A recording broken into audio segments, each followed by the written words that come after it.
Bonjour, je suis Maude Gillet, intervenante en thérapie sociale. Je suis spécialiste de l'accompagnement de la vie de groupe, des dynamiques de groupe.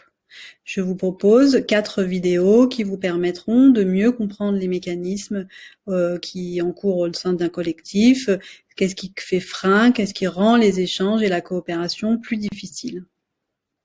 L'acte 4, surmonter les obstacles à la coopération en vue d'améliorer l'efficacité.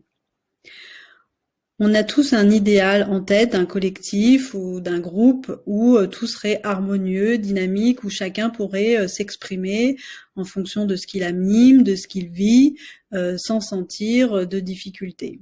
Ce qui se passe souvent, c'est que finalement, il y existe des frustrations, des incapacités à dire telle ou telle chose, des silences, des non-dits entre les uns et les autres.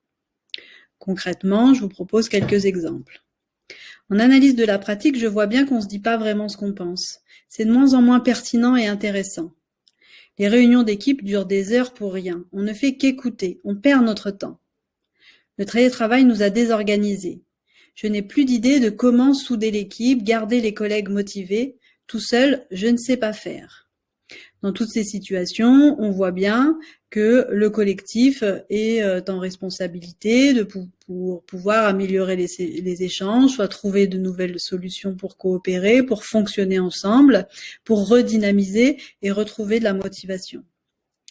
La thérapie sociale sert à ça. C'est une intervention qui, dans un cadre sécurisé, va permettre de pouvoir se dire ce qu'on n'osait pas se dire, de pouvoir échanger sur des problématiques que l'on souhaite faire évoluer et avancer.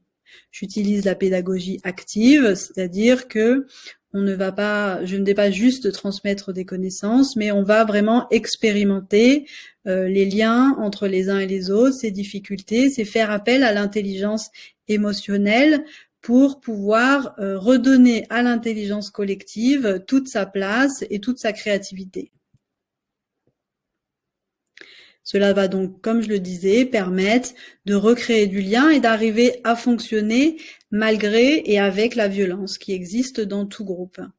On va pouvoir trouver des solutions vraiment réalistes et adaptées à chaque collectif, puisque l'expression plus libre de ses besoins va permettre d'adapter, d'ajuster les solutions qui seront nécessaires face à la problématique présentée.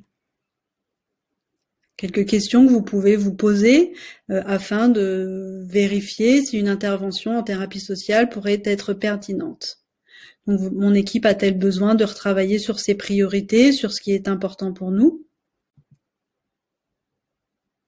Est-ce qu'elle vit des tensions? Est-ce que ça fragilise la motivation? Est-ce que je ressens qu'il n'y a pas le même entrain, la même envie et la réussite de faire ensemble? Est-ce que je sens que les personnes se scrutent beaucoup les uns les autres, se jugent? Est-ce qu'il y a des préjugés qui rendent les échanges beaucoup plus difficiles? Si vous avez des questions, si vous souhaitez échanger avec moi à la suite de ces 4 vidéos, je reste bien sûr disponible. Vous pouvez accéder à mon site mgtherapiesociale.fr. À très bientôt.